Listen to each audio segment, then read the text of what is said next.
नमस्कार। आज के इस विशेष विश्लेषण में आपका बहुत बहुत स्वागत है। चलिए सीधे मुद्दे पर आते हैं और एक ऐसे विषय की गहराई में उतरते हैं जो सच में बेहद रहस्यमयी और शक्तिशाली है। ठीक है, इसे इस तरह से सोचते हैं, हमारे वैदिक पंचांग में एक ऐसा समय आता है जो ऊर्जा से भरपूर है। आज हम बात कर रहे हैं अधिक मास की। ये सिर्फ कोई एक अतिरिक्त महीना नहीं है, बल्कि इसके नियम और इसके पीछे का विज्ञान किसी भी आध्यात्मिक साधक की पूरी जिंदगी पलट कर रख सकता है। तो आइए शुरू करते हैं। अब यहाँ एक बहुत ही दिलचस्प सवाल उठता है, आखिर कैसे एक अशुद्ध माना जाने वाला महीना अचानक से आध्यात्मिक साधना के लिए सबसे पवित्र समय बन जाता है। सोचने वाली बात है ना। एक ऐसा समय जिसे कभी पूरी तरह से नकार दिया गया था, आज वही समय हमारी डेली स्पिरिचुअल प्रैक्टिस का मास्टर क्लास कैसे बन गया। ये सफर लिटरली अंधेरे से उजाले की ओर जाने जैसा है, और आज हम इसी रोमांचक बदलाव को डिकोड करने वाले हैं। इस पूरे कॉन्सेप्ट को अच्छे से समझने के लिए हमें थोड़ा इतिहास में जाना होगा। प्राचीन काल में इसे मलमास कहा जाता था, लेकिन फिर एक गेम चेंजर मोमेंट आया। स्वयं भगवान विष्णु ने, विशेषकर उनके नृसिंह अवतार ने इसे अपना लिया, और जब उन्होंने इसे अपना नाम दिया तो घोषणा की कि आज से वो खुद इस मास के स्वामी हैं। इसका नया नाम पड़ा पुरुषोत्तम मास। और मजे की बात क्या है, ग्रंथों में साफ लिखा है कि जो भी इस दौरान पूरी श्रद्धा से उपासना करता है, उसके जीवन से दरिद्रता यानी गरीबी हमेशा के लिए दूर हो जाती है।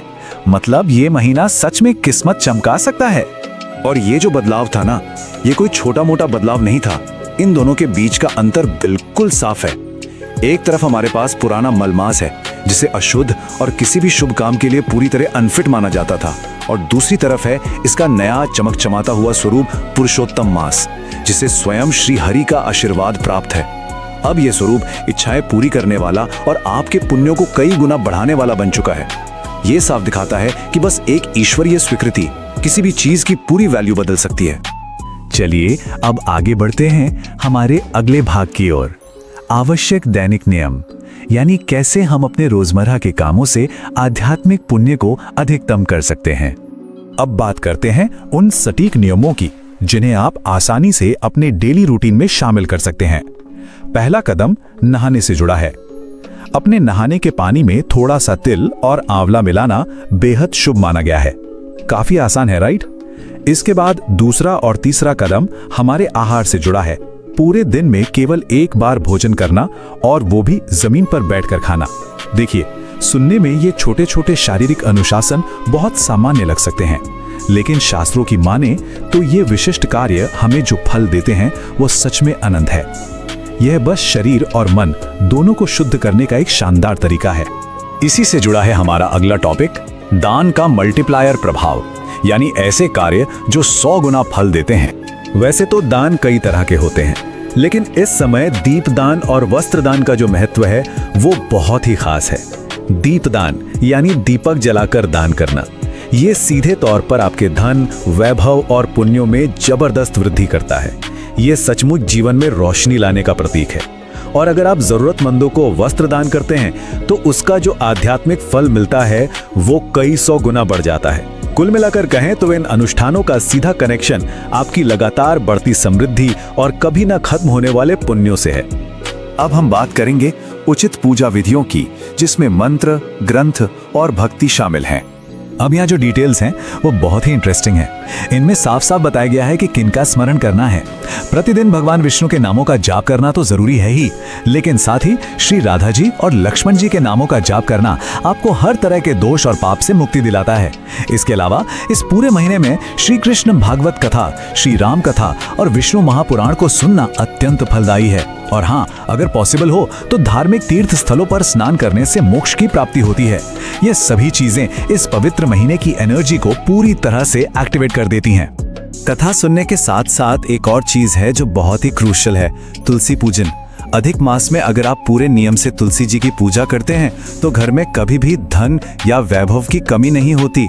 इसका लॉजिक बहुत ही क्लियर है।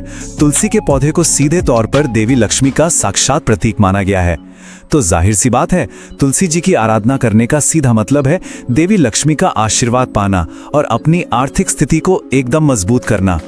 अब पूजा करते समय मंत्रों का सही उच्चारण पूरे माहौल को शक्तिशाली बना देता है। दीपदान करते समय हमें इस विशेष मंत्र का उच्चारण करना चाहिए।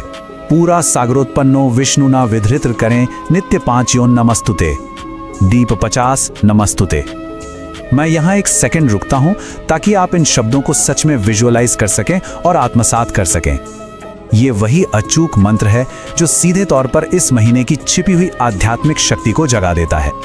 चलिए अब थोड़ा पीछे चलते हैं और देखते हैं कि ये सब शुरू कैसे हुआ।